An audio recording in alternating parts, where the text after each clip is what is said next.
Hola, bienvenidos a un programa especial de PCR, Proyecto Segunda República. Soy Adrián Salvucci, les hablo desde Buenos Aires. Quiero empezar el programa haciendo la siguiente aclaración, porque me atrajo muchas críticas, muchos ninguneos, muchos insultos, inclusive un programa entero dedicado a criticarme, pero me la tengo bien merecida, y eso es lo primero que quiero decir, porque en una parte del programa me dirigí hacia aquellos que sostienen la teoría de la Tierra plana de una forma muy suelta y respetuosa, no caballerosa. Pido las disculpas del caso. Yo creo que cuando uno mete la pata, y ya no es la primera vez que me ha pasado esto, sino que me he ligado a algunas denuncias por algo parecido, por el tono, por las formas, y cualquier persona, cualquier parte de la audiencia de TLV1 y de la audiencia del PCR que se haya sentido molesto o se haya sentido ninguneado o no respetado por la forma como dije ciertas cosas en el programa de la semana pasada, pido las disculpas del caso. Pido las disculpas del caso. Quiero hacer las siguientes aclaraciones. Primer término, el programa de la semana pasada no fue un programa científico.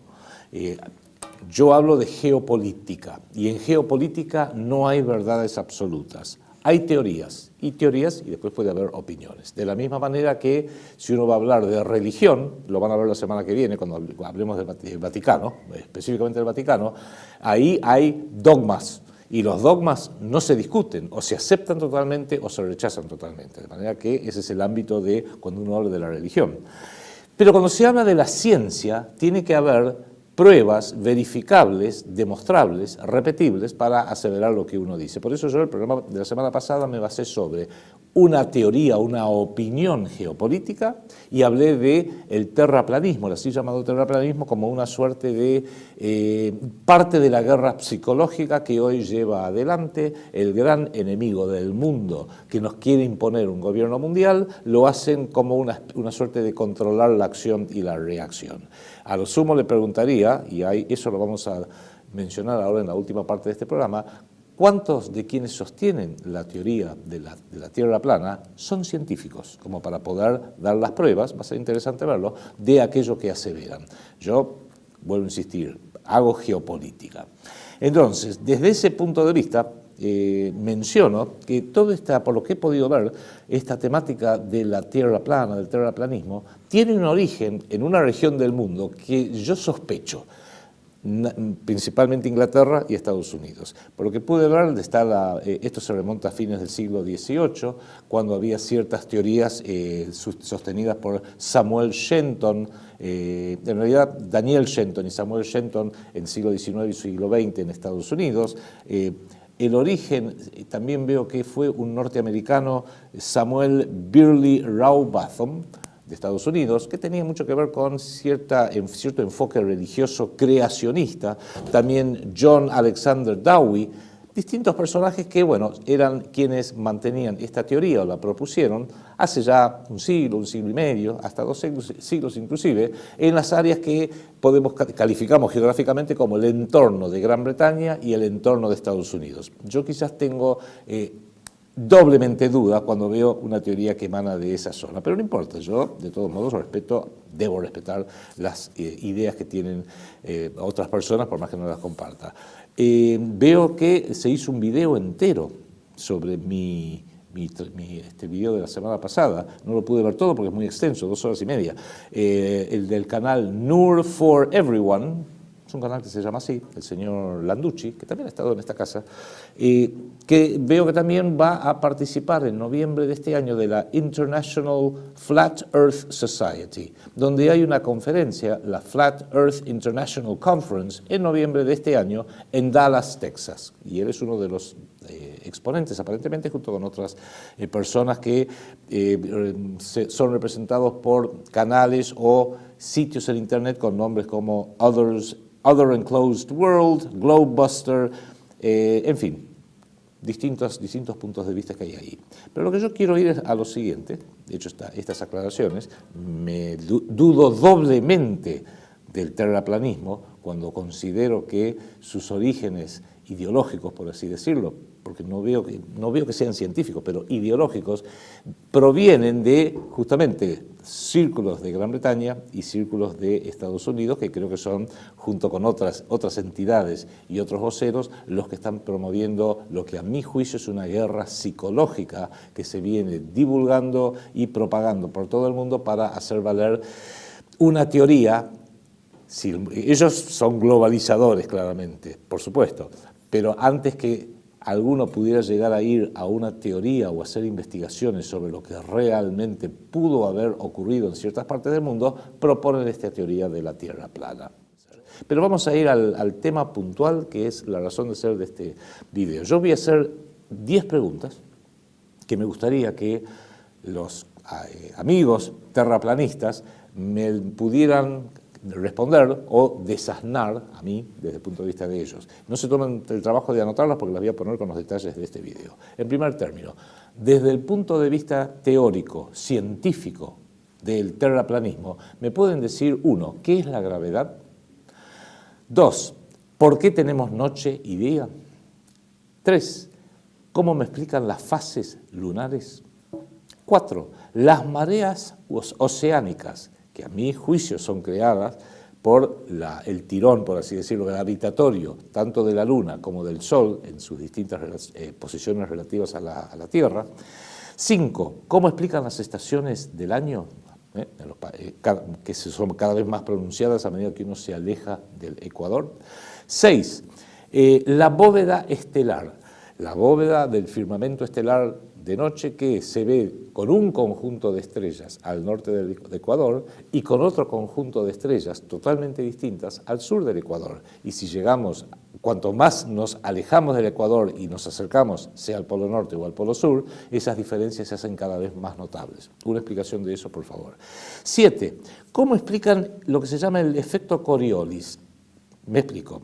Las tormentas, huracanes, tifones, ciclones, todo lo que las grandes tormentas que afectan el planeta, cuando se desarrollan en el hemisferio norte, giran en contra de la dirección de las manecillas del reloj, o sea, giran hacia la izquierda. Pero cuando se producen al sur del Ecuador, giran en dirección opuesta, giran hacia la derecha, en el sentido de las manecillas del reloj. Es más, este efecto Coriolis, y les voy a poner el link para que lo vean, porque hay varios videos simples, pero muy interesantes, que se han hecho en Ghana, en África, y en Ecuador, que es nuestro continente, donde con un balde de agua, si uno el balde de agua, que tiene un tapón abajo, lo abre cuando está exactamente sobre el Ecuador, que está marcado, el agua cae perfectamente recta. Desde adentro del recipiente cae directamente para abajo. Si uno ese mismo balde lo mueve 40 metros, hacia el hemisferio norte, el agua cuando sale empieza a hacer un pequeño efecto de ciclón hacia la izquierda. Y si ese mismo balde lo lleva 40, 50 metros al sur, y saca el tapón, hace el mismo efecto, pero rotando hacia la derecha. Es el efecto Coriolis, me gustaría que alguien, por favor, me lo explicara. Otra pregunta. Se habla de los barcos y de los edificios, que con poderosísimos telescopios se ven, pero no debieran verse si la Tierra fuera curva, que es uno de los argumentos que más escucho a menudo de los terraplanistas. Me gustaría que me expliquen cuál es la fórmula trigonométrica que utilizan respecto para demostrar de que no existe la curvatura de la Tierra, para poder que eso sea una suerte de prueba matemática trigonométrica de que la curvatura la han tomado correctamente en cuenta, para aseverar que lo que debiera estar debajo del horizonte si la Tierra fuera curva, se lo sigue viendo justamente porque la Tierra es plana, según la explicación que dan ustedes. Más allá que si la Tierra es plana, según el modelo de los terraplanistas, el disco también es redondo, entonces debiera verse como una curva, pero no importa. Otra pregunta más. 9. ¿Me pueden explicar el movimiento retrógrado en el firmamento de dos planetas, Mercurio y Venus, que contrariamente a los demás planetas que están más allá de la Tierra y que están fuera están menos próximos al Sol, Venus y Mercurio, se encuentran entre nosotros y el Sol, con lo cual tienen un movimiento extraño en el firmamento desde el punto de vista de lo que sería la teoría del terraplanismo. Y por último, me gustaría que me den una buena explicación, para entenderla yo al menos, de por qué el movimiento terraplanista utiliza un mapa mundi, que es básicamente la bandera masónica de las Naciones Unidas de 1946. También otra cosa, que esto ya no es a título de pregunta, me preocupa que una de las formas más inteligentes y más interesantes de medir el tiempo y los procesos psicológicos colectivos es el de los años platónicos, ese movimiento de los equinoccios que va derivándose 30 grados cada 2160 años, haciendo que ahora, bueno, estaríamos saliendo de la así llamada era de Piscis para entrar en la era de Acuario. Esto se sabe desde la más remota antigüedad, se ve verificado en templos egipcios, se ve verificado en muchos templos en distintas partes del mundo que hablan de un conocimiento de que cada 2160 años esta precesión de los equinoccios tenían lugar. Bueno, ¿cómo me explican la nutación en el ángulo de la Tierra respecto del Sol, que hace que este año platónico, cada 25.160 años, dé todo un giro? ¿Cómo lo explican desde la teoría del terraplanismo? Básicamente, les digo, yo les voy a poner con este mail estas 10 preguntas y voy a poner mi correo electrónico arsalbucci@gmail.com. Si me pueden desasnar mandándome un mensaje o debatiendo, aunque sea este tema, desde el punto de vista científico. Yo digo científico porque esto ya no es una opinión. Si estamos hablando de ciencia, hablemos de ciencia. Y denme las pruebas científicas, no el guitarreo. Y denme las pruebas científicas. Hola compañeros, hoy hacemos un nuevo vídeo en el que vamos a intentar responder y satisfacer las inquietudes del amigo Adrián Salvucci, el cual en su segundo vídeo dedicado exclusivamente a la Tierra plana, del día 18 de septiembre, dejó una lista con nada menos que 11 preguntas y pidió que le fueran respondidas. Antes de nada, resaltar varias cosas que él mismo comentó antes de realizar esas preguntas. Lo primero, el cambio de actitud y las formas del amigo Adrián, ya que apenas una semana antes había subido otro vídeo con una total falta de respeto hacia el tema de la Tierra plana y hacia quienes lo investigan y defienden, si bien no hizo más que dejarse él mismo en evidencia, y no solo por la soberbia y falta de respeto que mostró, sino por su absoluta falta de estudio del tema.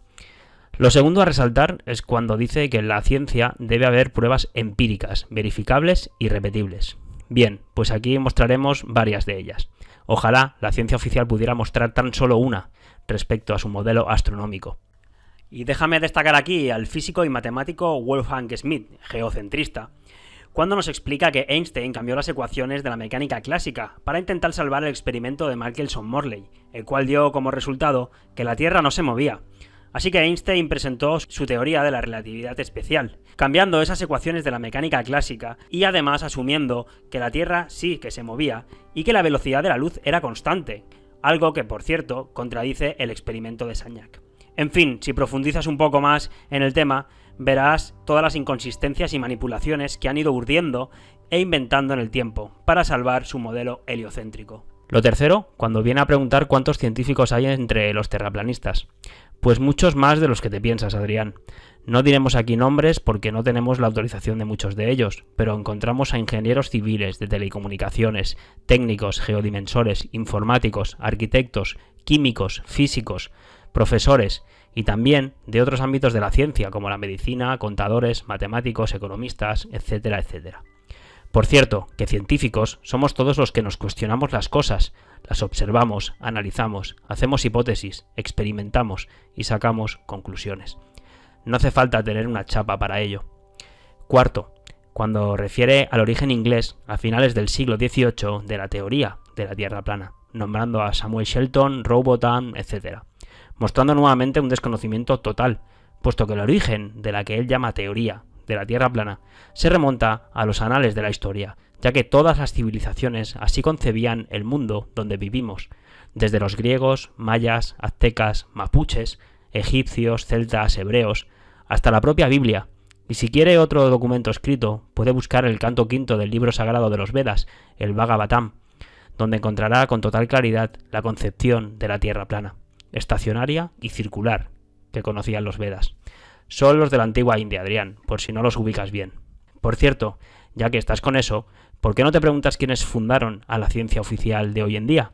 Acabarás precisamente allí, en Inglaterra, con la Royal Society de Londres repleta de masones, que después crearon todas las sociedades internacionales con las que hoy nos dirigen, esclavizan y adoctrinan, como la UNESCO o la ONU, entre muchas otras. Conocerás seguro a los Huxley o a Elias Ashmole, así como tantos otros jesuitas, que ya venían construyendo el modelo heliocéntrico años atrás, como por ejemplo Galileo Galilei, director de la primera universidad pontificia del Vaticano, y muy amigo personal del Papa de aquella época. Y por cierto, que nosotros no solo no pertenecemos a ella, sino que también cuestionamos y ponemos muy en duda a la Flat Earth Society, que mencionas tú, sobre todo cuando después de la Segunda Guerra Mundial fue víctima de un gran incendio, siendo refundada posteriormente por esos caballeros ingleses que mencionas. Es más, carece de toda lógica lo que plantean sobre algunos temas, como el de por qué caen los cuerpos al suelo, ya que nos dicen que es porque la Tierra se encuentra en constante ascenso. Idea, por cierto, que venía de Einstein. Parece ser un absurdo total, ¿verdad? Cuya finalidad sería la de alejar de la investigación de la Tierra plana a muchos que se acercan a ella de forma sincera. Pareciera ser un claro acto de infiltración. Quinto, resaltar también que nombra a Iru y a su canal Nur para Todos, aunque lo hace en inglés de forma sorpresiva. Así como el directo que le dedicaron el otro día en Nur para Todos, y del cual dice que fue muy largo como para escucharlo entero, haciendo gala una vez más de su pereza por este tema. Motivo por el cual intentaremos no estirarlo demasiado este vídeo, aunque ello nos limite a profundizar en cada punto, pero intentaremos que sea cortita y al pie, como dicen en Argentina. 6. Dice también que el origen de la Tierra plana es más ideológico que científico. Ahora vamos con ello, Adrián, pero te equivocas de todas. Pues es al revés, y resulta que todo lo que el estudio de la Tierra plana propone está basado en experimentación, observación y comprobación empírica. Lo ideológico y dogmático es lo que nos proponen oficialmente, ya que no tiene nada de probado ni comprobado, y son ellos quienes se basan en suposiciones, falacias y mentiras, porque nada pueden demostrar empíricamente. No solo no existe experimento a ninguna escala ni laboratorio que replique el modelo oficial con el que nos adoctrinan, desde una atracción de masas, pasando por una traslación de cuerpos, ni mostrar el agua pegada al exterior de su contenedor esférico, ni hablar de un experimento que demuestre mecánicamente que la Tierra se mueve, etcétera, etcétera.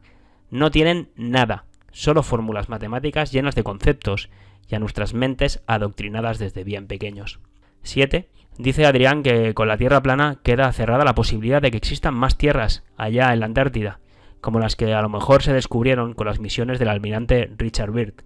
Nuevamente no das ni una, de verdad. Todo lo contrario, amigo. Precisamente no sabemos lo que nos esconden allí, y es muy probable que sean más recursos, energías, incluso nuevas tierras, tal y como por cierto también afirman aquellos que nombramos antes, los Vedas, también en su canto quinto del Bhagavatam. Incluso podríamos pensar en otras formas de vida más allá del círculo antártico, que podrían incluso encajar con la posibilidad de vida extraterrestre, asumiendo la literalidad de esa propia palabra.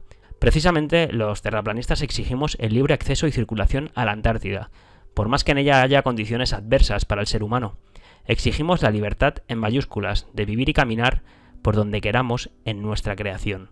Igual que exigimos la libertad de una ciencia que tienen secuestrada en muchas ocasiones, sobre todo en lo astronómico. Y exigimos el acceso a la energía infinita que vislumbró Nikola Tesla, así como la libertad de opinión y pensamiento y su divulgación sin ser molestados por ello, menos aún que se nos aplique la censura y otras acciones que denotan no solo el miedo que genera este tema, sino también el carácter autoritario y totalitarista de este sistema. Porque esta es la única forma de suprimir o matar toda la magia que ocurre, aquellos que creen en la Tierra plana o cosas como esa. Precisamente es la esfera la que te crea una prisión mental y una idea de que no hay más tierras, de que la Tierra es finita en su forma esférica, de que está todo descubierto en ella, que tan solo hay un pedazo de hielo allí en la Antártida. Una actitud bastante vaga, si me lo permites, pidiendo a la gente que responda a esos cuestionamientos que tú planteas, en vez de hacer tú mismo un mínimo de trabajo de investigación, y más aún por lo enriquecedor que ello resulta para uno cuando lo hace por sí mismo, y se le van cayendo una tras otra las fichas, al ir comprendiendo la realidad en la que vivimos y darse cuenta que está todo relacionado y es holístico, y el por qué lo han hecho. Sea como sea, y ya que hemos visto en Adrián un gran cambio de actitud muy positiva en las formas, vamos a intentar darle una respuesta a sus inquietudes según nosotros lo entendemos, y sin extendernos mucho, ya que también nos sirve como base para hacer un vídeo para cualquiera que se inicie en esta investigación. Así que gracias, Adrián, y vamos a ello. Punto 1. ¿Qué es la gravedad?, preguntas. Su definición dice así: fenómeno natural por el cual los objetos con masa son atraídos entre sí, efecto mayormente observable en la interacción entre los planetas, galaxias y demás objetos del universo. ¿Sabes por qué la propia definición dice que es mayormente observable en el supuesto universo? Es simple. Primero porque allí no puede ir nadie a comprobar nada, pero sobre todo porque aquí en la Tierra no pueden demostrar que un cuerpo atraiga a otro simplemente por su masa. Lo mejor que tienen es un supuesto experimento que hizo Cavendish. Por cierto, investiga de dónde sale el susodicho. En 1798, con una balanza de torsión, cuyo resultado, a saber si fue manipulado, y del cual además podríamos hablar largo y tendido, supuesto aislamiento de la cámara y de los cuerpos, cargas estáticas, electromagnéticas, etc. De hecho, el peso es lo mismo que la fuerza, solo que variando la dirección del vector, es decir, masa por aceleración. Y aún así, te dejo un par de vídeos de supuestos científicos con chapa, donde dicen que no tienen ni idea de lo que es la gravedad, porque la podemos predecir y medir, pero a la hora de decir qué es, o por qué los objetos caen a 9,8 metros segundo al cuadrado, ni idea te dicen. Y es que aquí no discutimos la cinemática, sino la dinámica, las causas. Si bien el tema de las supuestas constantes es más que controvertido también. Por cierto, te recomiendo el vídeo que hizo Lenny sobre la gravedad. En el canal de Iru está, NUR para todos. Lo encontrarás. De trampas se hizo la ley y de mentiras la historia. Bueno, ¿y por qué caen los objetos al suelo? Pues es sencillo entenderlo con la densidad. Ya Arquímedes parece ser que lo dejó explicado. Si un cuerpo es más denso que el medio en el que se encuentra, se va para abajo, y si es menos denso, más liviano, se va para arriba. Seguro que viste alguna vez un globo aerostático ascender cuando calientan el aire de su interior, o uno de helio, que es más liviano que el aire, irse también para arriba. Hay que tener muy presente que vivimos en un sistema cerrado, y el cual está lleno de aire, que a su vez es el medio en el que vivimos. Otra experimentación la tienes en una piscina de agua o en el mar, que son otros medios con una densidad distinta. Y ya sabes lo que pasa en ellos, que flotas, o te vas para abajo, pero a otra velocidad más lenta. Ah, sí, y la orientación de las cosas que caen al suelo. Pues entendiendo que vivimos en un sistema cerrado con presión atmosférica que nos empuja hacia abajo constantemente, con presión electromagnética, repleto de cargas estáticas, etc., allí puedes tener una respuesta empírica de la orientación, de por qué las cosas buscan el suelo, el negativo, la masa de la Tierra. Nuestra Tierra es negativa. Entonces, lo que el tipo dice es, yo le voy a poner la carga estática negativa, no al disco de abajo. Se lo voy a poner al disco de arriba, en lugar del disco de abajo. Y al disco de abajo voy a hacer que sea como el cielo. Dice, lo que hice fue, apliqué una energía, una carga negativa y una positiva. Una a la de arriba, la negativa, y a la de abajo, la positiva. Lo reversí. El negativo está arriba, el positivo abajo. Y se pegó al negativo. Como nosotros nos pegamos, entre comillas, acá en la Tierra. Obviamente, como se pega, perpendicular.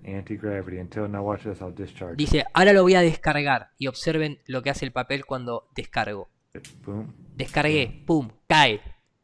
Obviamente, porque hace lo que está haciendo la Tierra, este plato, y cuando la descarga, viene ahí. Y como un producto secundario de toda esa electricidad sigue estando ahí, fíjate lo que hace el papelito. Intenta, se autoorientó. Se paró como si tuviese vida y busca otra vez ir a la carga negativa. Se vuelve a caer y se vuelve a reorientar. ¡Tuc! Mirá cómo quedó. Perpendicular. ¿Y aquí dónde queda la gravedad? Cuando invertimos los campos magnéticos y ponemos el negativo arriba, todo se pega al techo, porque todo se orienta con el electromagnetismo. Porque la creación está hecha así. Todo es energía, vibración y frecuencia, como decía Nikola Tesla. Si investigas un poco el tema del universo eléctrico, al que más adelante haremos también referencia, verás que es sumamente interesante e imprescindible para conocer y entender el mundo en el que vivimos. Y hay gente con mucha chapa, también proponiendo otras cosas distintas, como Eric Dollard, Don Scott, David Tabot, etc. Por cierto, qué casualidad que la fórmula de la gravedad sea idéntica a las leyes de Coulomb sobre la electrostática. Las de la gravedad dicen que la fuerza es proporcional al producto de las masas sobre distancia al cuadrado. Aquí la proporcionalidad es la constante g.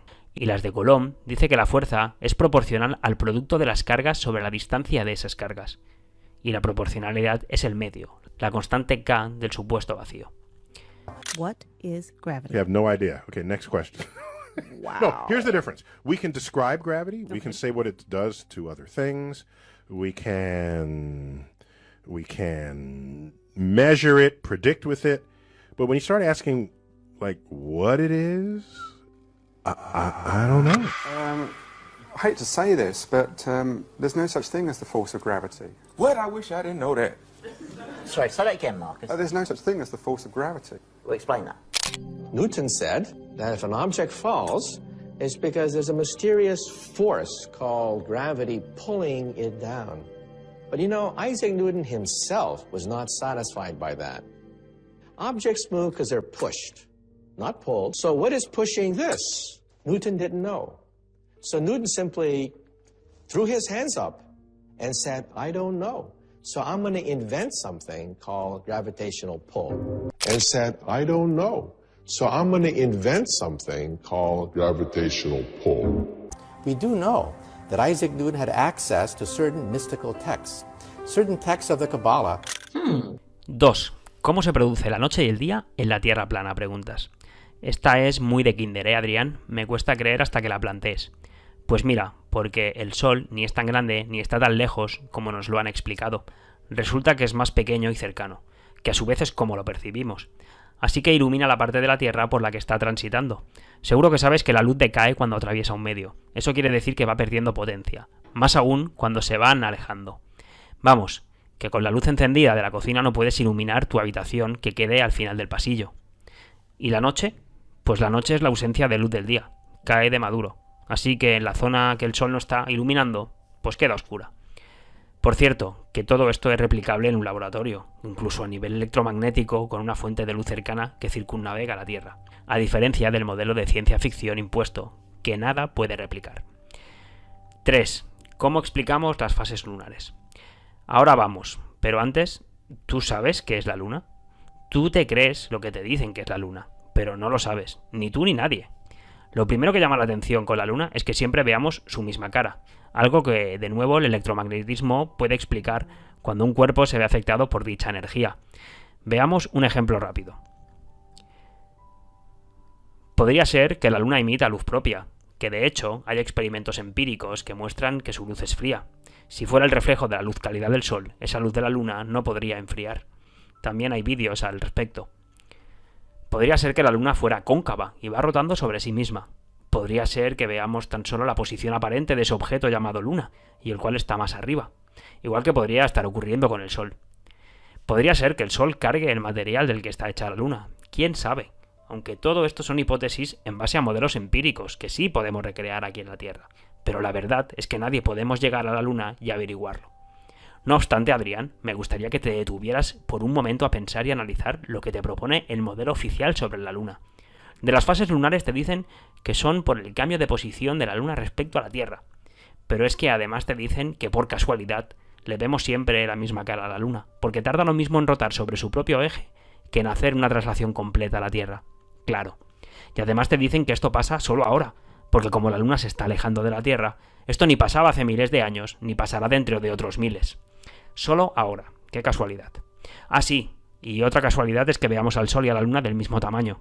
Pero es que aquel está 400 veces más lejos que esta, y es 400 veces más grande. Pero tampoco ha pasado siempre, ¿eh? Solo ahora también. Una casualidad o un privilegio, según quieras verlo, porque gracias a ello podemos disfrutar de eclipses totales, según nos lo explica el modelo oficial. Y ya que estamos, recuerda la otra casualidad de antes, que las fórmulas matemáticas de la supuesta gravedad son las mismas que las de Coulomb, con la electrostática. Por cierto, menos mal que no mencionas el absurdo e inútil experimento de Eratosthenes. Absurdo por lo que nos plantean sobre cómo supuestamente midió esos 800 kilómetros en estadios de la época, hace más de 2000 años. No se sabe bien si fue a camello o a pasos militares. E inútil, porque también puede asumirse desde la base de una Tierra plana y estacionaria, y con los rayos entrando divergentes, que es como los vemos en la realidad, obteniendo así un resultado muy distinto del oficial, si partimos de un Sol mucho más cercano y en movimiento. Pero gracias a Adrián por no mencionarlo. 4. Las mareas oceánicas. Igual que las corrientes de aire, tienen todo el sentido cuando las analizas desde el modelo de Tierra plana y circular, puesto que se trata de un sistema cerrado, donde hay un sol electromagnético que va desplazándose en círculos y excitando a los gases que componen la atmósfera, lo que provoca cambios de temperatura, turbulencias, vorticidad, así como un montón de fenómenos físicos, ciclones, anticiclones, etc. Si nos centramos en las mareas, que ocurren solo en agua salada, por cierto, y lo cual ya hace dudar seriamente del modelo oficial con una gravedad selectiva de la Luna que no atrae a los millones de toneladas de agua dulce de los grandes lagos, por ejemplo, pues bien, si nos centramos en esa agua salada, donde ocurren las mareas, encontramos que precisamente es ese agua superconductora, también diamagnética, lo cual produce que sea repelida cuando pasa por encima suyo una fuente electromagnética como sería el Sol. Así que cuando el Sol se aleja, las aguas vuelven a subir. En cuanto a la Luna, que tendría otra luz como dijimos antes y por ende otra energía, provoca lo contrario que el Sol, atrae y eleva esas aguas provocando mareas todavía más fuertes. De nuevo, todo cobra mucho más sentido en una Tierra plana y estacionaria, un sistema cerrado lleno de gases y fluidos que son afectados por el electromagnetismo constantemente. 5. Las estaciones del año. Evidentemente son provocadas por el Sol, y aún más entendible por todo lo que aquí estamos explicando sobre el universo eléctrico. Es empírica la figura de analema que traza el Sol a lo largo de un año, cuando lo fotografiamos en el mismo lugar a la misma hora, todos los días. Obtenemos una figura de 8, que se ve invertida por perspectiva en el llamado, entre comillas, hemisferio sur. Lo mismo ocurre con las constelaciones del zodiaco, como después veremos, incluso con la propia Luna. Así que el Sol, a lo largo del año, además de hacer círculos dando la vuelta a la Tierra y provocando el día y la noche, también va ascendiendo y cerrando su círculo hasta llegar al trópico de Cáncer, y así al día del solsticio de verano. Tenemos el fenómeno llamado Midnight Sun, en esa época en las zonas más cercanas al Polo Norte, para después iniciar su descenso e ir ampliando sus círculos hasta llegar al solsticio de invierno. Podríamos aquí introducir muchísimo simbolismo, incluso bíblico, y también mitología y astrología, pero ya lo investigará a quien tenga las ganas. En nuestro canal tenemos varios vídeos sobre ello. Por cierto, que los movimientos del Sol también los tienes explicados con total precisión en el libro de los Vedas que citamos antes, el Bhagavatam, y hasta tenemos un vídeo narrándolo que después, a quien le apetezca, puede buscarlo. Está claro que las estaciones son más pronunciadas a medida que nos alejamos del ecuador, puesto que el Sol está más lejos de esa zona y tiene menor influencia sobre ellas. Calienta menos los gases de esa atmósfera y por ello hace más frío en ellas. La zona de la línea ecuatorial es la que recibe mayor influencia del Sol, debido al recorrido de este. Absurdo es lo que nos propone el modelo oficial sobre las estaciones, donde los rayos que caen en la Tierra inclinada inciden en la temperatura, a pesar de venir a supuestamente 150 millones de kilómetros de distancia. Por cierto, que aquí sí que les conviene explicar que esos rayos del Sol caen inclinados, a diferencia del experimento de Eratóstenes, que nos dicen que caen paralelos. Y ya que estamos, pues la explicación de por qué hace más frío en las montañas a medida que nos elevamos es porque a más altura menos oxígeno y menos gases, con los que pueda interactuar ese electromagnetismo del Sol. 6. Llegamos a la bóveda celeste. Bueno, aquí déjame decirte, Adrián, que este fue un tema que a nosotros no nos dejaba dormir. Teníamos que entenderlo para seguir con toda esta investigación. Así que lo primero que entendimos y comprobamos es que nos mienten cuando dicen que en el hemisferio norte se ven girar las estrellas en dirección antihorario y en el sur en dirección horario. Lo comprobamos, y desde ambos hemisferios pueden verse girar en ambas direcciones las estrellas. Tan solo depende de tu orientación, si miras al norte, al sur, al este o al oeste. Una vez más, la perspectiva y la orientación son muy importantes para comprender bien las cosas. El giro es unísono. Todas las estrellas giran en sentido antihorario alrededor de la estrella polar, visto desde dentro del sistema cerrado en el que vivimos. Pero a medida que nos vamos alejando del norte, por perspectiva y punto de fuga, esa estrella deja de verse y cae por debajo de nuestro horizonte visual. como ocurre en un largo pasillo donde las luces del techo van cayendo hasta nuestra línea del horizonte. Más allá de la línea del ecuador, ya no podremos ver la estrella polar, pero podremos ver otras estrellas distintas que no veíamos antes porque estaban muy lejos, y las cuales girarán en sentido horario cuando miremos hacia el sur, y en antihorario cuando miremos hacia el norte. Y entiendo yo que cuando miramos al sur y vemos girar esas estrellas alrededor de un punto imaginario, es el que forma el eje de revolución contrario que siempre marca Polaris. Imagínate que yo estoy en la cámara, así que me van a ver. Imagínate que yo estoy en el ecuador en este momento para situar un lugar central, simplemente. Yo estoy en el ecuador, ¿sí? Y acá tengo el hemisferio sur en esta mano, y en esta mano tengo el hemisferio norte. Para mí, para yo como observador, ¿sí? Acá está Polaris, acá está Sigma Octantis, porque aparte el polo sur no es igual que el norte, o sea, en Polaris realmente está en el centro donde todas las estrellas giran alrededor, pero el polo sur no tiene esa equivalencia. El polo sur, uno se refiere a la cruz del sur, pero a su vez tiene que invocar una estrella llamada Sigma Octantis que no es visible con el ojo humano. Y no está en el polo celeste sur, está más, unos grados más arriba. Pero imagínate que Polaris, polo sur, polo celeste sur. Yo giro así la mano, ¿sí? Yo giro para el mismo lado la mano, sí. Y ves que están girando las muñecas, giran para el mismo lado. Sí. Ahora, si yo muevo la cabeza y me miro esta mano y digo, uy, mira, Polaris gira antihorario. Sí. Y cuando yo giro la cabeza para acá digo, uy, Sigma Octantis gira horario. Y no, giran para el mismo lado. Yo me estoy invirtiendo como observador. Si yo me voy al sur, y en el sur, en lugar de mirar a Sigma Octantis, me doy la vuelta y miro a Polaris, las estrellas giran antihorario. Vale. No giran para el otro lado. Te entiendo. El que se observa, el que se invierte es el observador. No es las estrellas en sí. 7. Efecto Coriolis. Wow. Y mencionas el experimento que hacen esos trileros con los baldes de agua. ¿En serio, Adrián? Menos mal que no mencionas lo del inodoro. Lo de los baldes de agua es claramente un truco. Por lo general tiran el agua desde un lado para que gire en un sentido y después la tiran desde el otro para que gire en el otro. O sacan el tapón por debajo. Habría que ver cómo lo retiran o incluso las características de ese tapón.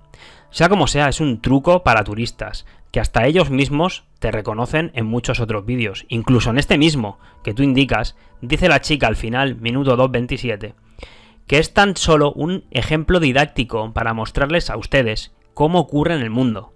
Esto es solo un ejemplo didáctico para enseñarles a ustedes cómo ocurre en el mundo. Porque oficialmente ya te dicen que el supuesto efecto Coriolis no puede comprobarse a pequeña escala, como todo lo oficial, y mucho menos a unos escasos metros de la supuesta línea ecuatorial. Encontrarás documentos oficiales de la Marina en los que no se tiene en cuenta ese efecto para realizar disparos, ni de misiles, ni cañones, ni francotiradores. Imagínate qué movida el francotirador calculando la rotación de la Tierra en el momento de disparar, o la traslación, o el aferio y el perihelio para saber si ahora la Tierra corre más que hace 4 meses. ¡No! No te la creas, Adrián. Encontrarás también un montón de documentos de la NASA oficiales sobre aviación, donde basan sus manuales y cálculos textualmente sobre una Tierra plana y estacionaria. ¿Cómo iba a aterrizar el avión o el helicóptero si se mueve la Tierra abajo? Y además afectados por el efecto Coriolis. Los pilotos no aplican nada de eso, no lo aplica nadie en la práctica, tan solo los teóricos que se aferran a un modelo que no tiene constatación empírica alguna. Lo de los huracanes y ciclones que giran siempre en el mismo sentido dependiendo del hemisferio, otra falacia, Adrián.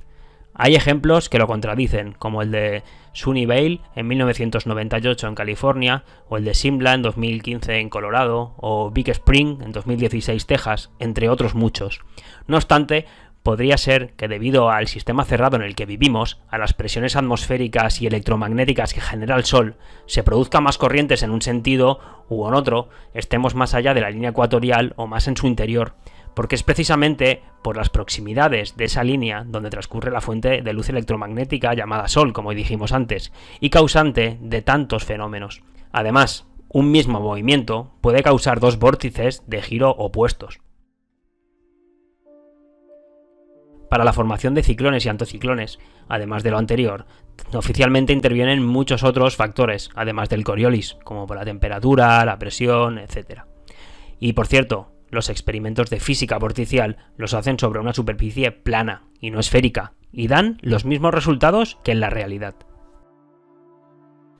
Y hablando del efecto Coriolis, no quiero olvidarme al menos de mencionar a físicos como a Robert Bennett, que a través de la anomalía ARA de rotación terrestre explica la imposibilidad de ese efecto Coriolis y la evidencia de no rotación terrestre. Debido a la viscosidad del aire y las convecciones, harían imposible esas corrientes y anomalías existentes. 8. Los edificios que se ven. Llegados a este punto podríamos citar a cientos o miles de experimentos. Los hay por todos sitios.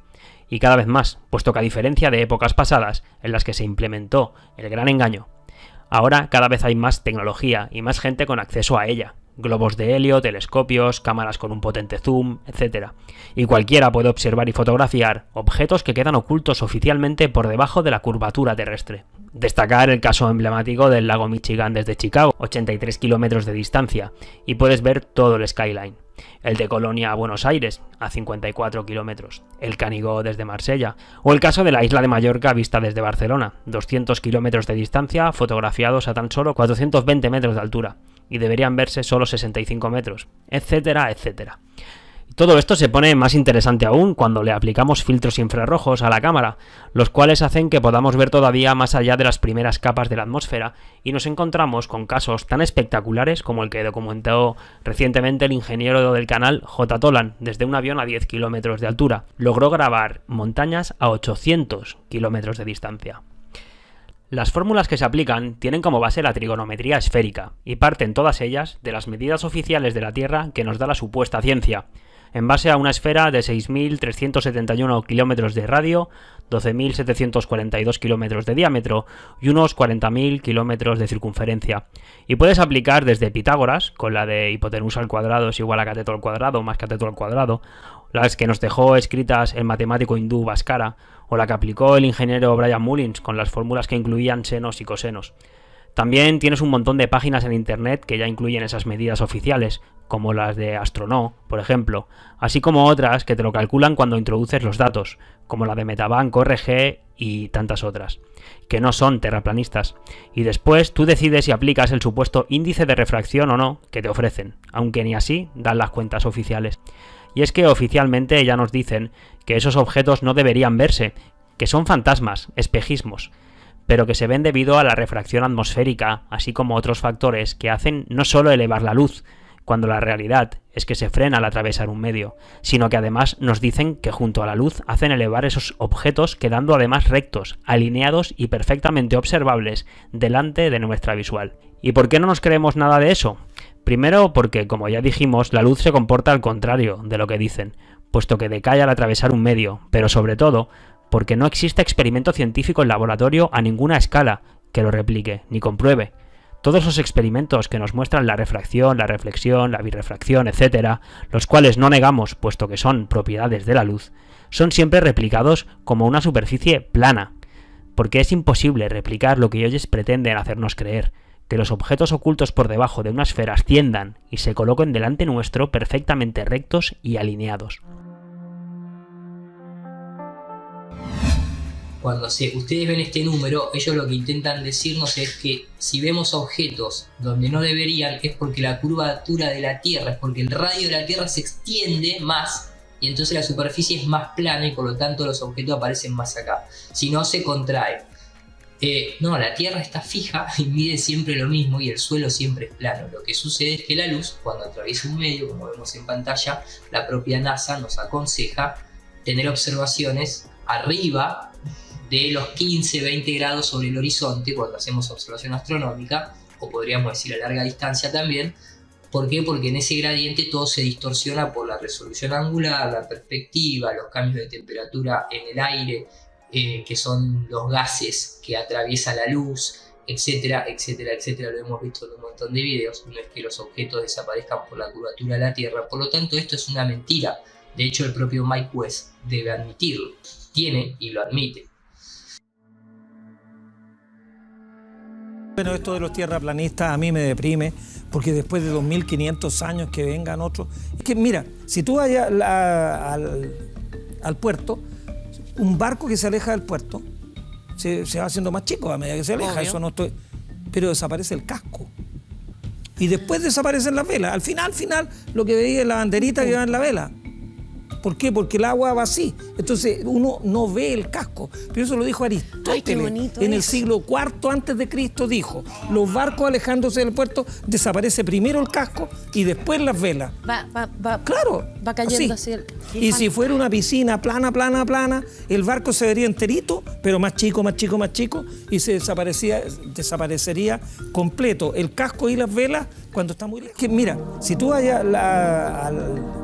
al puerto, un barco que se aleja del puerto se va haciendo más chico a medida que se aleja, pero desaparece el casco.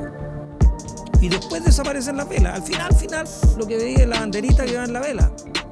¿Por qué? Porque el agua va así. Entonces uno no ve el casco. Pero eso lo dijo Aristóteles en el siglo IV antes de Cristo. Dijo, los barcos alejándose del puerto, desaparece primero el casco y después las velas. Claro. Va cayendo así.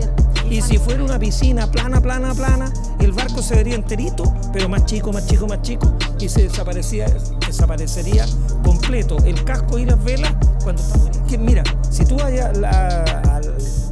al puerto, un barco que se aleja del puerto se va haciendo más chico a medida que se aleja, pero desaparece el casco. Y después desaparecen las velas. Al final, lo que veía es la banderita que va en la vela. ¿Por qué? Porque el agua va así. Entonces uno no ve el casco. Pero eso lo dijo Aristóteles en el siglo IV antes de Cristo. Dijo, los barcos alejándose del puerto, desaparece primero el casco y después las velas. El barco se vería enterito, pero más chico, y se desaparecería completo el casco y las velas cuando está muy lejos. Mira, si tú vas al puerto, un barco que se aleja del puerto se va haciendo más chico a medida que se aleja, pero desaparece el casco.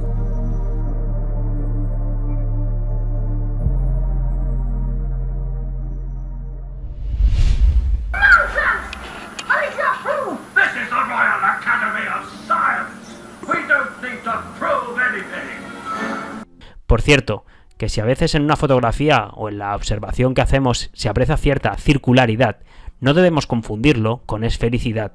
Ello es debido a la resolución angular. Esa circularidad que a veces podemos percibir es debido a la lente con la que observamos, ya sea la cámara o la del propio ojo humano, que así está constituido, los cuales no son planos, sino que tienen cierta convexidad, y estaría provocando que viéramos esa circularidad al llegar a la luz a distintos puntos del lente, hasta que ya no hay más resolución angular, lo cual provoca que no podamos tener una imagen con el horizonte totalmente recto. Esto ocurre mucho en océano abierto. 9. Los movimientos retrógrados de Mercurio y Venus. Me encanta este punto, porque es uno donde la creación se aprecia en su máxima expresión y belleza. Lo primero, aclarar que no únicamente Mercurio y Venus hacen movimientos retrógrados alrededor del Sol, sino que lo hacen todos los demás. Mercurio y Venus son los que los hacen por el interior del Sol. Para explicar esto, me gusta hacerlo con la etimología de la propia palabra planeta, que significa estrella errante o vagabunda, puesto que a diferencia del resto de estrellas del firmamento, las que se mueven firmes alrededor de Polaris, los planetas o estrellas errantes siguen otro movimiento distinto, de ahí su nombre de planetas errantes. Cuando todo esto lo ponemos en una perspectiva geocéntrica, tal y como hizo Giovanni Cassini ya hace varios siglos, obtenemos un dibujo de extraordinaria belleza y conocimiento, puesto que todo se ordena como un mandala perfecto que se repite en el tiempo en perfecta armonía. Debería bastar con la simple observación de este dibujo para cuestionar el modelo oficial y darnos cuenta que el geocentrismo es innegable. Para quien esté interesado, tenemos también un vídeo explicando un poco más todo esto. ¿Y qué fuerzas que conozcamos podrían explicar esta perfección de movimientos, de orientación, de posicionamiento? Pues evidentemente el electromagnetismo es una fuerza que puede no solo explicarlo, sino demostrarlo. Por cierto, que esos movimientos retrógrados tienen las mismas proporciones con las que está hecha la naturaleza y la creación. Mercurio retrograda 29 veces en 7 años, dejándonos esa proporción de pi, y Venus lo hace casi 13 veces en 8 años, mostrándonos esa proporción de phi, el número áureo. Y es que en toda la creación encontramos un orden, un sentido, una armonía, una proporción. Algunos le llaman Dios, otros incluso le ponen nombre, y otros simplemente le agradecemos cada día por permitirnos comprenderlo y compartirlo. 11. ¿Por qué la ONU usa el mapa de Gleason en su logo? Eso debería preguntárselo a ellos, a ver qué contestan, porque lo que está claro que antes de la fundación de esa institución internacional, 1946, ya existía el mapa de Gleason, patentado en 1892. Sea como sea, es una proyección azimutal del mapa terrestre, que puede que no sea totalmente exacto, pero se ha ido utilizando en la Primera y la Segunda Guerra Mundial, dando ello prueba de su valor y acierto. Y es la única manera de salir de un punto y llegar al mismo una vez has dado la vuelta. Lo de que en la ONU, como en prácticamente todas las organizaciones internacionales, está metida la masonería, lo tenemos claro. Pero no te dejes a los jesuitas, Adrián, porque han sido muy importantes en urdir todo este engaño. Claro que también hay muchas otras órdenes relevantes, con cruces rojas y estrellas, y en las cuales están muchas monarquías implicadas. Destacar que el propio Gleason entendía la Tierra como plana, seguramente por eso nos dejó ese mapa, el cual está basado también en la iluminación del Sol, y el cual requiere de interpretación para ser entendido correctamente. En el canal de Iru, Nur para Todos, puede encontrarse un vídeo al respecto. Además, el mapa de Gleason no consta de 33 masónicas particiones, como sí lo hace el de la ONU. En el de Gleason encontramos, entre otras, 24 paralelos, para establecer los usos horarios en todo el mundo. Para nosotros, es claro que el mapa de la Tierra debe asemejarse mucho al de Gleason, sobre todo por la disposición de las tierras y posibilidad de circunnavegarlas, trayectos, vuelos, por el propio camino del Sol que es circular, recordar su analema anual, los usos horarios, los climas, las temperaturas, las corrientes de aire, las marinas, etcétera, etcétera. Además de que el propio firmamento muestra también la circularidad en todo momento.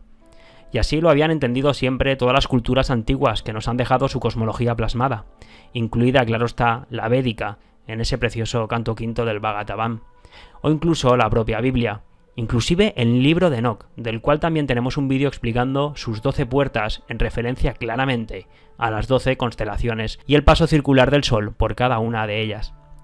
La ONU se ha apropiado de un mapa y lo usa en su logo, poniéndonos la verdad delante para así esconderla mejor, tal y como dicen los manuales, mientras que a nosotros nos hacen creer que vivimos en una esfera, limitándonos así nuestra conexión con la creación, con nosotros mismos y con la libertad de conocer si existen otras tierras más allá del círculo antártico.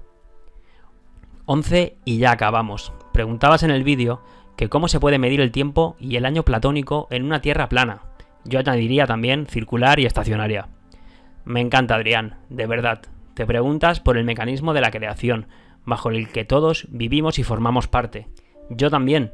Por eso tenemos un vídeo explicando todo esto que tú ahora te cuestionas. Incluso en el encuentro de Tierra Plana que hicimos en Barcelona, nuestra exposición versó sobre este tema. Así que podríamos extendernos muchísimo aquí, pero no quiero alargarlo ya mucho más. Me remito al vídeo que tenemos llamado El tiempo muestra nuestro andar. Pero déjame que aporte algunas ideas y datos antes de finalizar. Lo primero, que ese concepto de año platónico ya venía de épocas en que sabían que la Tierra era plana. Así que el concepto es de ellos, y no de los globalistas posteriores. Incluso Hiparco de Nicea es posterior a Platón.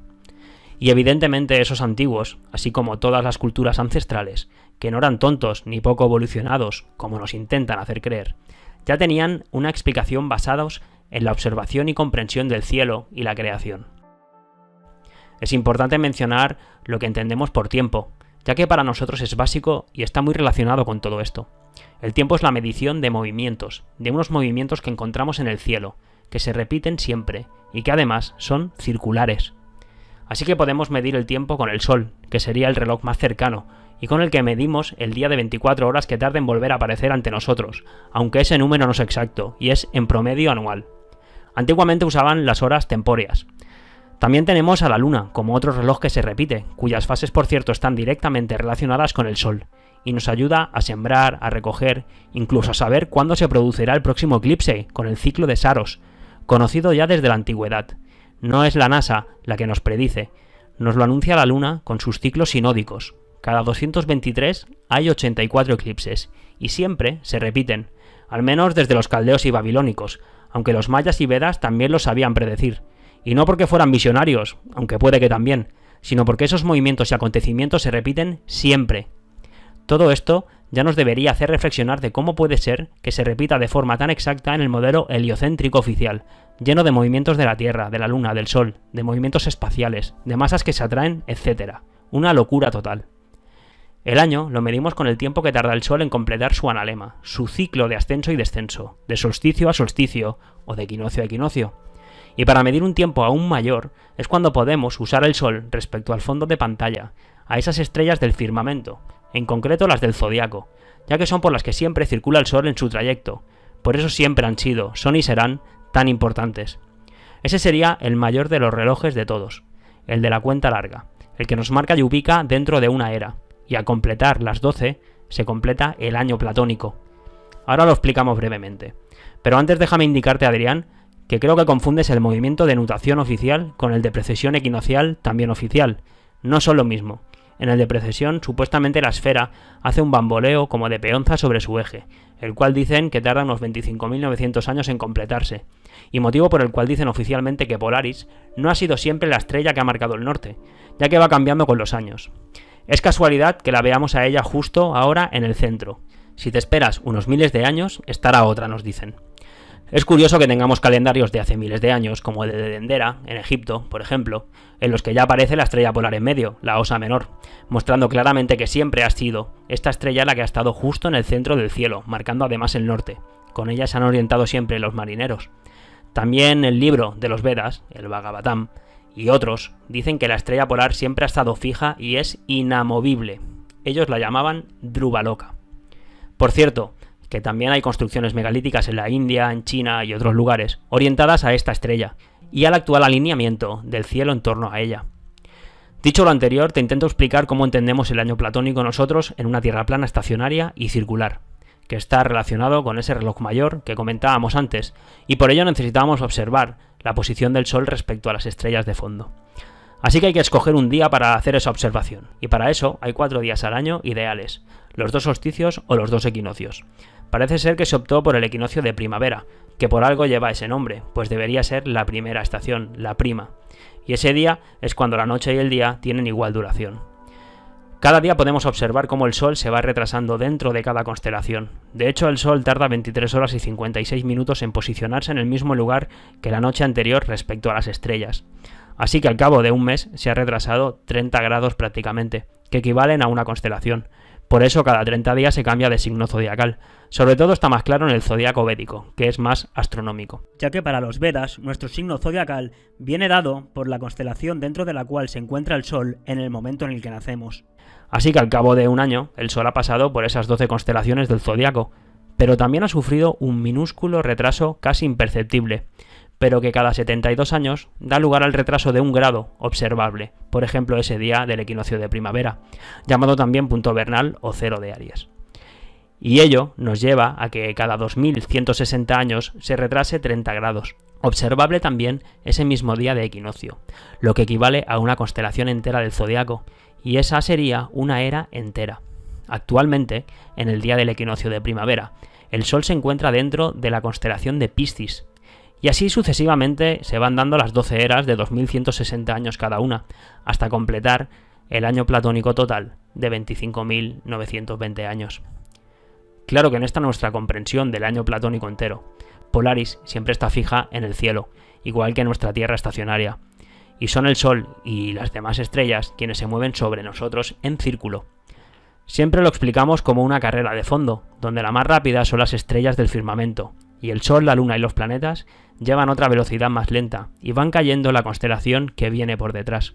Así es más fácil comprenderlo todo. Por supuesto que también la astrología y todas sus posiciones.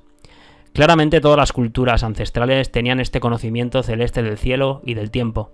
Y qué bueno que nos los dejaran plasmado en piedra a través de los miles y millones de monumentos megalíticos que encontramos en toda la Tierra y los cuales siguen marcando con total exactitud esos 4 días sagrados de solsticios y equinoccios. Sobre la NASA no diremos nada más. Las imágenes sobran para que todo su principio de autoridad ya no solo se cuestione, sino que caiga por los suelos, para no levantarse jamás. Por cierto, un ejemplo de por qué decimos que el heliocentrismo tiene sus propios profetas, como buena religión que es, porque hombres como Maximilian Angel, entre otros jesuitas, dijeron en un tránsito de Venus por delante del Sol que ambos tenían el mismo tamaño, y ello sirvió además para establecer la unidad astronómica a través de un supuesto paralaje, la distancia entre la Tierra y el Sol. ¿A ti se te hubiera ocurrido que Venus y la Tierra tenían el mismo tamaño con la simple observación? ¿Qué te parece? Pues con el tiempo resultó que era verdad, ¿o no? Bueno, Adrián, no sé si verás algún día este vídeo. si lo empezarás a ver y te quedarás a medias. Sea como sea, agradecerte que nos hayas dado pie a hacerlo, por todos los demás que sí lo verán y sobre todo por aquellos que se acerquen a este tema de forma sincera y buscando respuestas lógicas y empíricas a esta creación, después de haber cuestionado ya un modelo oficial que de ciencia para nosotros solo tiene el apellido de ficción, puesto que no pueden demostrar de forma empírica nada de lo que predican. Claro que todo ello tiene muchísimas más implicancias y muy profundas, económicas, sociales, mentales, religiosas, geopolíticas, pero sobre todo, como decimos siempre, espirituales. Un abrazo enorme a todos y muchas gracias por hacer todo esto posible.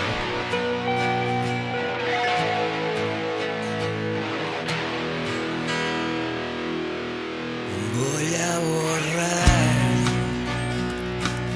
todas tus mentiras, suficientes conmigo ya. Te veo venir de lejos ya, quito todo miedo en mí, toda falsa culpa, suficiente conmigo ya. Te siento venir de lejos ya, economía, política, ciencia, religión, suficientes comimos ya, los veo de lejos ya, apestáis a